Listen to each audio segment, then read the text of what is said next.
Um projeto que não se realiza, uma conquista que não dá certo. Não é fácil lidar com as frustrações. A Luiz de Andrade, psiquiatra e homeopata, vai nos dar dicas de como passar por essas situações. Bom, como eu disse, acho que não é muito fácil, né, para a maioria das pessoas. Mas há como não se abater com essas derrotas?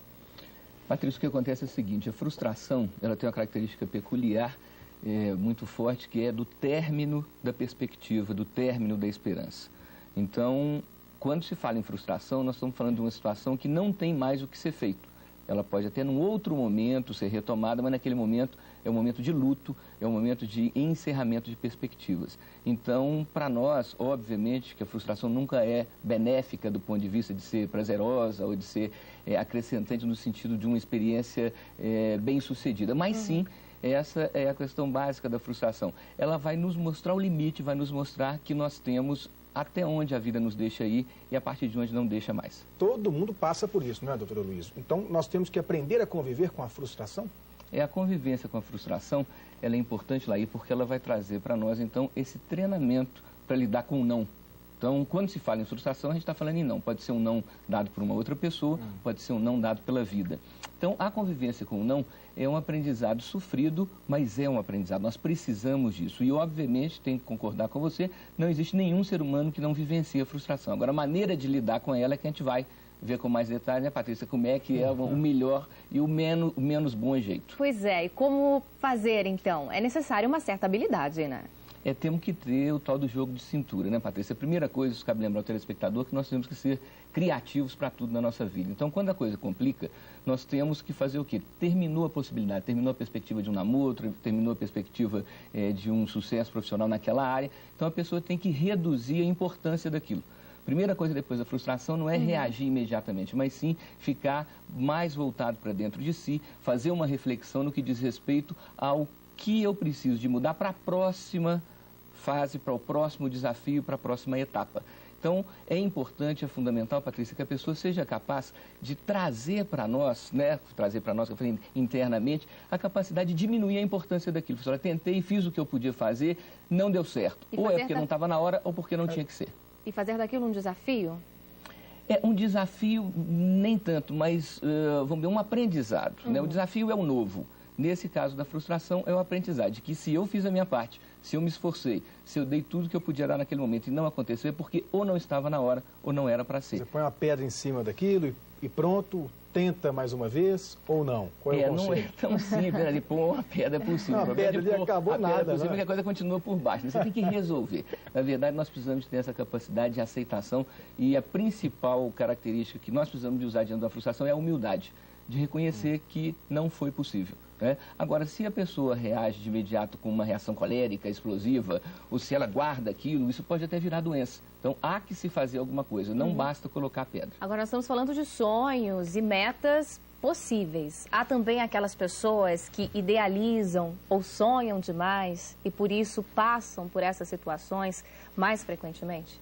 Patrícia, nesse caso, quando a pessoa tem sonhos muito altos, ela já começa a construir a possibilidade de frustração no início do sonho.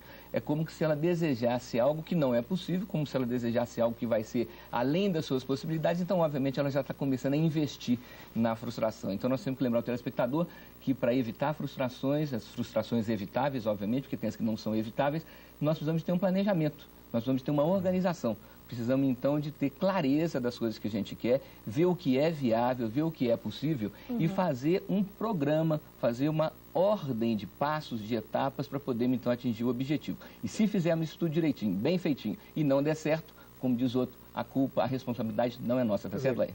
Quem não é muito planejado, não é muito organizado, tem mais chances de ser frustrado ou de passar por situações desagradáveis. Sim, porque na medida que a pessoa não planeja, a chance de erro ao longo do processo é muito grande. É como se você tivesse um mapa que vai te dar o caminho da mina. Quer dizer, esse mapa não é um mapa, vamos dizer, que está bem num lugar e mal no outro. É um mapa organizado. Não quer dizer que a pessoa tem que ser só concretamente organizadinha, mas é necessária organização também. Mas a senhora acredita que isso é algo que as pessoas podem aprender?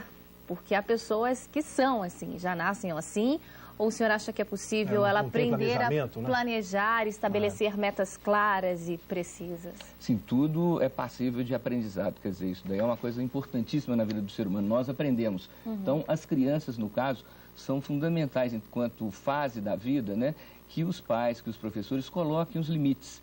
Um limite pedagógico, um limite amoroso, mas o limite, porque com o limite a criança percebe que ela tem o seu eu até um determinado ponto e dali para frente já passa a ser o mundo.